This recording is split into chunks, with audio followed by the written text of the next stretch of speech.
تو پنڈی اسلام آباد فیصل آباد میں جو موسم کی گرمی ہے اس سے تھوڑی سی جان چھوٹے گی، تو وہ وہاں پہ گیا نا، ہمیں کافی شغل لگایا. اور حقیقت جو ہے وہ حال یہ ہے اس پروگرام کی. میں ان کو بلیم نہیں دیتا جو چلے گئے ہیں، وہ بڑا اچھا کیا چلے گئے، چند دن گرمی کے بغیر بھی ان کے گزریں گے تو بڑا اچھا انہوں نے کیا، وہاں پہ چلے گئے. لیکن دیکھیں یہ ہے، یہ خاندان کیا کر رہا ہے؟ یہ خاندان جس کشمیر میں لاشیں گری ہیں اس کا ایک ذکر نہیں کیا انہوں نے، ایک لفظ نہیں بولا. کیوں نہیں بولا؟ کیونکہ عاصم منیر نہیں چاہتا. عاصم منیر جو چاہے گا وہ صرف وہ کریں گے. عاصم منیر صاحب یہ چاہ رہے ہیں کہ لگے کشمیر بڑا زبردست قسم کا حساب کتاب ہے. یہ 4 بندے بیٹھے ہوئے احتجاج کرنے کے لیے، لیکن حقیقت یہ ہے کہ ان کے پاس 2 بندے ہیں یہ تماشا دیکھ شغل لگانے کے لیے، اور شغل دیکھنے کے لیے صرف 2 بندے ہیں، 2 دیکھنے والے ہیں اور 2 لگانے والے ہیں. اور وہاں پہ ہزاروں کشمیری جو ہیں وہ احتجاج کر رہے ہیں. وہاں پہ 30-35 لاشیں گر چکی ہیں، شہید ہو چکے ہیں کشمیری. احتجاج کس بات کا؟ ہمیں کھانے کے لیے سہولیات چاہیے، پینے کے لیے سہولیات چاہیے، ہمیں ہمارے اسپتالوں کے لیے سہولیات چاہیے، ہمارے بچوں کے لیے پڑھائی کی سہولیات چاہیے، یہ ان کو چاہیے. اور اس کے لیے یہ خاندان جو ہے اس نے اپنا ہی شغل لگایا ہوا بیچ میں.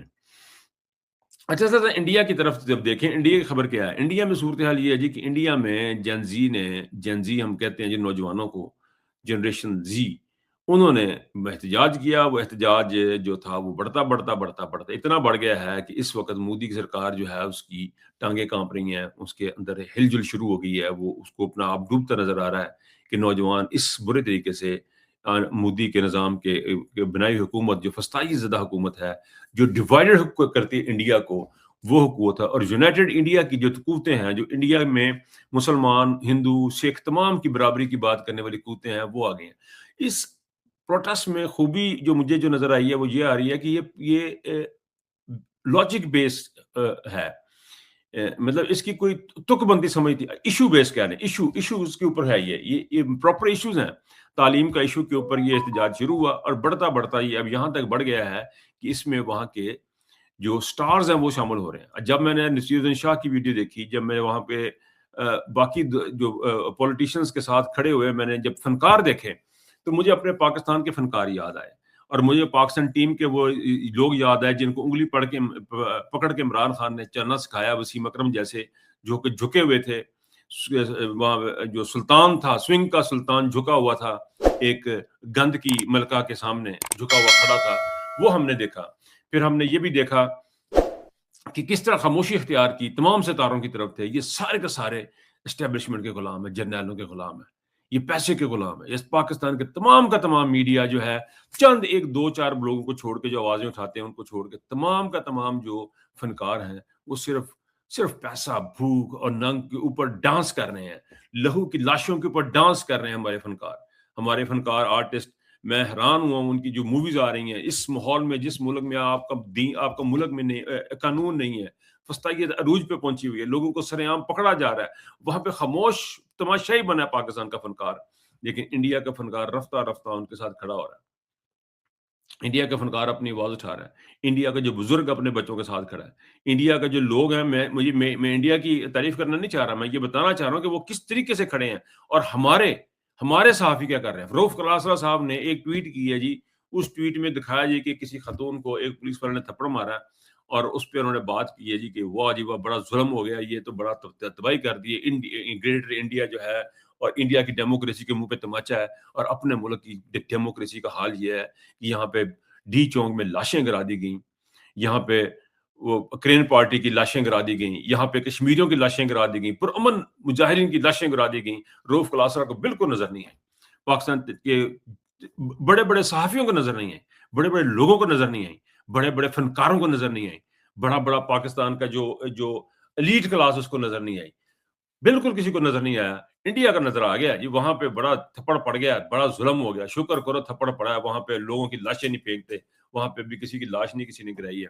وہاں پہ سکھوں کا اتنا بڑا اجتماع ہوا تھا کہ 6-7 مہینے 8 مہینے غالباً سال ایک چلا تھا، سکھوں کا پروٹیسٹ چلا تھا. اس پہ کسی نے گولی نہیں چلائی تھی، کسی نے آ کے آنسو گیس کے شیل نہیں مارے تھے، ربر بلٹ نہیں ماری تھی، لائیو گولیاں نہیں چلائی تھیں.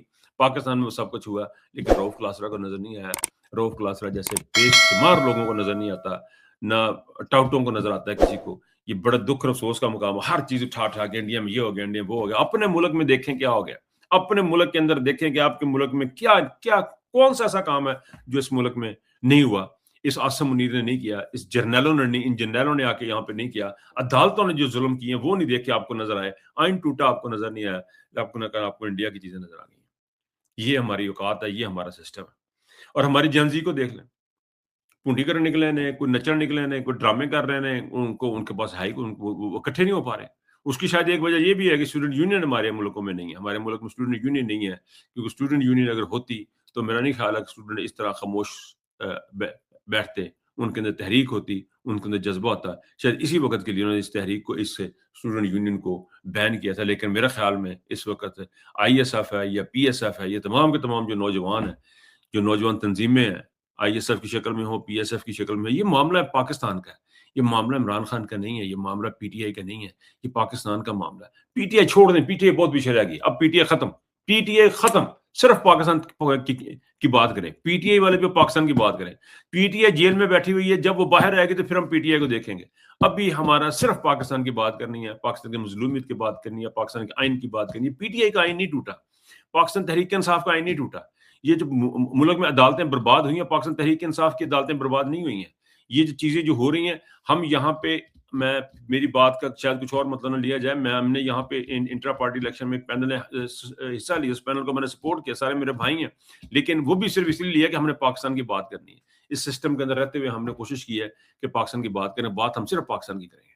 اور لندن ہو یا پاکستان ہو, کوئی بھی ہمیں پارٹی کے ڈسپلن کا بتائے گا یا پارٹی کے ڈسپلن میں رکھنے کی کوشش کرے گا یا پارٹی کے ڈسپلن کے پیچھے چھپنے کی کوشش کرے گا, ہم اس سے بالکل آزاد ہیں.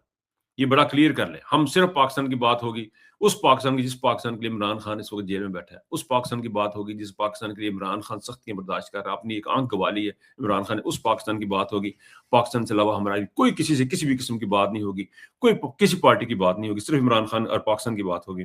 اور اس میں آپ دیکھ لیں کہ ہماری جنریشن زی جو ہے اس کو بیٹھ کے سوچنا ہے کہ قانون کس کا ٹوٹا,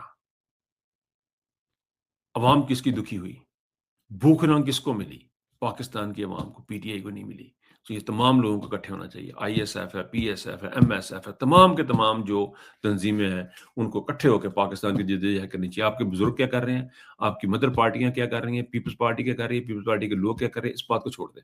آپ اپنے دماغ سے نوجوان سوچے, پاکستان کا نوجوان اپنے دماغ سے سوچے کہ پاکستان کہاں پہ کھڑا ہے اور دنیا ترقی کی, اینالائز کرے دنیا میں ترقی کیوں ہو رہی ہے, اینالائز کرے کہ امریکہ کیوں بن گیا, یورپ کیوں بن گیا, فرانس کیوں بن گیا, جرمنی کیوں بن گیا, کیوں اچھی ترقی, اس کو اینالائز کریں. اس کے اینالائز کرنے کے بعد اس کے اوپر عمل کریں.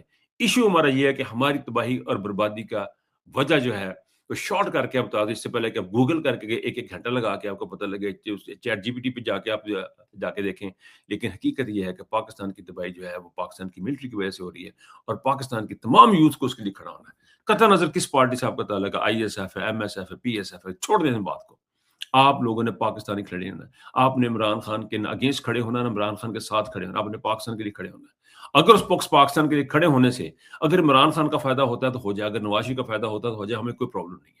اگر نواز شریف کو کچھ ملتا ہے تو ہمیں کوئی پرابلم نہیں ہے, اگر پیپلز پارٹی کو کچھ ملتا ہے ہمیں کوئی پرابلم, لیکن پاکستان کا فائدہ ہونا چاہیے, اور پاکستان کا فائدہ رول آف لا میں ہے. اگر اس کا فائدہ عمران خان کو ہو رہا ہے تو پھر آپ پاکستان سے دشمنی مت کریں. عمران خان کا فائدہ ہونا دیں. عمران خان تو ایک اکیلا شخص ہے, آج ہے کل نہیں ہے, کل ہوگا, آج ہے یہ نہیں ہے, وہ تو ختم ہو جائے گا. لیکن پاکستان کو اگر آپ چاہتے ہیں کہ پاکستان رہے تو پاکستان کے لیے آپ کو کام کرنا, اور پاکستان کی بقا صرف اس چیز میں ہے کہ پاکستان کا نوجوان کھڑا ہو جائے, اور پاکستان کا نوجوان رول آف لا کی بات کرے, قانون کی بات کرے, پاکستان میں انسانیت کی بات کرے. جس دن آپ نے انسانیت کو پکڑ لیا تو آپ یقین کیجئے تمام راستے آپ کے ساتھ کھلے ہو جائیں گے. اور جس دن آپ سچ کے ساتھ کھڑے ہوگے, اللہ الحق ہے, اللہ الحق ہے, اللہ خود سچ ہے, اور سچ کے ساتھ کھڑے ہونے کا مطلب اپنے اللہ کے ساتھ کھڑے, آپ کا دین بھی آپ کا بنے گا, آپ کی دنیا بھی بنے گی. اچھا سر, آگے چلتے ہیں. آگے صورتحال یہ جی کہ پاکستان نے یمن کو دھمکی دے دی. تھوڑا سا لمبا ہو رہا ہے میرا یہ ولاگ, لیکن میں یہ بات ضرور کروں گا. پاکستان نے یمن کو دھمکی دے دی ہے. دھمکی انہوں نے اس وقت دی ہے جب ان کے $8 ارب امریکہ سعودی نے بند کر دی. سعودی نے کہا پیسے نہیں چلنے, کوئی پیسے نہیں آئے گا, ਤੁਸੀਂ ਮੈਨੂੰ ਲਿਆ ਕੇ ਰੱਖਿਆ ਇਸ ਵਾਸਤੇ ਕਿ ਤੁਸੀਂ ਇੱਥੇ ਸਾਡੇ ਕੰਮ ਕਰੋ, ਜਹਾਜ਼ ਜੋ ਤੁਹਾਡੇ ਮੰਗਾਏ ਨੇ ਤੁਸੀਂ ਆ ਕੇ ਬਹਿ ਗਏ ਹੱਥ ਲਾ ਕੇ ਸਾਡੇ ਕੋਲ ਖਾਈ ਜਾਂਦੇ, ਪੈਸੇ ਕੋਈ ਨਹੀਂ ਹੈਗੇ.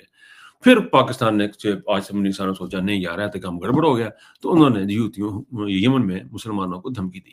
اب وہ مسلمان کس کے ساتھ ہے لڑائی, کس مسلمانوں کی مسلمانوں سے لڑائی ہو رہی ہے, بجائے اس کے کہ ہم ان کی صلح صفائی کراتے. لیکن 8 ارب کے چکر میں ہم نے ان کو دھمکی دے دی ہے, اور پاکستان ایک اور جنگ کے اندر داخل ہونے جا رہا ہے. یہ ہے آصم منیر کی حکومت کو آگے بڑھانے کا طریقہ کہ آپ جنگوں میں داخل ہوتے جائیں اور آپ کی حکومت کو دعا ملتا جائے, آپ کی فوجیں بزی رہیں, آپ کی طرف دھیان نہ جائے, تسی بیٹھے رہو, فوجیں لڑ مر دینا, سپاہی لڑ مر دینا. یہ اس پوزیشن میں انہوں نے $10 ارب, جب ان کو 8 ارب نہیں ملے تو انہوں نے دھمکی دی. اب ادھر انہوں نے 100 ارب 10 ارب امریکہ سے مانگ لیے, اور امریکہ نے بھی کہا تھا کہ پہن دی لوڑ پی گئی ہے, تو سے مذاکرات کرایا ہے, بڑی گل بات کرائی ہے, بندے بڑے مارے کٹے ہیں, ہمیں پیسے چاہیے. تو انہوں نے اب امریکہ سے بھی انہوں نے مدد مانگی ہے. یہ امریکہ رپورٹ کر رہا ہے کہ پاکستان نے ان سے بھی کچھ پیسے مانگ لیے ہیں, اور یہ اب وہ قیمت ادا کریں گے. وہ سوچ رہے ہیں کہ ہم نے اتنی قربانی دی ہے تو ہمیں کچھ تو اس کو صلاح ملنا چاہیے. یہ آصم منیر صاحب اور شہباز شریف صاحب لیلے نے یہ فیصلہ کیا ہے. لیلا کہندا کہ میں نے پیسے کوئی لب کے دینے نے انہوں نے. یہ جی اب کی صورتحال اب تک کی کہ پاکستان ایک جنگ میں کودنے جا رہا ہے یمن کے ساتھ, اور امریکہ کے ساتھ انہوں نے اب صلاح مانگ لیا کہ جب ہم نے اتنا جہاز خالی کرایا, اسلام آباد خالی کرایا, اسلام آباد میں لوگوں کو بٹھایا, آپ نے جہاں آپ کی سیکورٹی کے ہم انتظامات کیے اپنے پر, آپ نے مطلب بے شمار سی کام کیتا ہے, تے پایا نا ساڈا بھی تو خیال کرنا. تو یہ پوزیشن ہے. اب دیکھتے ہیں یہ $8 ارب اور پلس یہ 10 ارب $18 ارب پاکستان میں آئیں گے تو یہ جائیں گے کہاں؟ لیکن یہ کہیں بھی نہیں جائیں گے. آپ بالکل یہ میری بات سن کے کوئی غریب آدمی اگر سن رہا ہے تو وہ خوش ہو جائے گا کہ پیسے آ رہے ہیں. نہیں, آپ تک نہیں آ رہے. پاکستان میں جب سے پاکستان بنا اربوں روپیہ پاکستان میں آیا ہے, لیکن یہ نیچے آپ تک نہیں پہنچا, نہ آپ تک پہنچنا ہے. اس وقت کے لیے کہ آپ تک پہنچے آپ کو کھپ ڈالنی پڑے گی, باہر سڑکوں پہ نکلنا پڑے گا, نوجوانوں کو, بوڑھوں کو, نوجوانوں کو سپورٹ کرنا پڑے گا, نوجوانوں کو خود نکلنا پڑے گا, پھر یہ پاکستان جا کے آپ تک یہ پیسے پہنچنا شروع ہوں گے. اس سے پہلے آپ بھول جائیں, جب تک آپ کی حکومت نہیں ہوگی پیسے آپ تک نہیں پہنچے گا. آپ کی حکومت تھی, عمران خان صاحب کی حکومت, آپ کی حکومت تھی, آپ کی حکومت تھی تو کوئی بھوکا نہ سوئے پروگرام چل رہا تھا. آپ کی حکومت تھی تو آپ کو صحت کا کارڈ مل رہا تھا. آپ کی حکومت تھی تو آپ کو سرائے بنے ہوئے تھے. آپ کی حکومت تھی تو آپ کو سہولیات ملنا شروع ہو گئی تھی. آپ کی حکومت تھی تو آپ کا وزیر اعظم رشیا چلا گیا تھا کہ میرے اپنے لوگوں کو جو ہے وہ سستا تیل ملے. آپ کی حکومت اب نہیں ہے, اور یہ اس وقت آئے گی واپس آپ کی حکومت جب آپ سڑکوں پہ ہوں گے, جب آپ پاکستانی کاکروچ جب سڑکوں پہ ہوں گے تو پھر آپ کو یہ ساری سہولیات ملیں گی. اس وقت تک کے لیے آپ کا میرا خیال ہے میں اجازت لانا, تسی بہ کے سوچو, اپنا بہت خیال رکھیے گا. اللہ حافظ.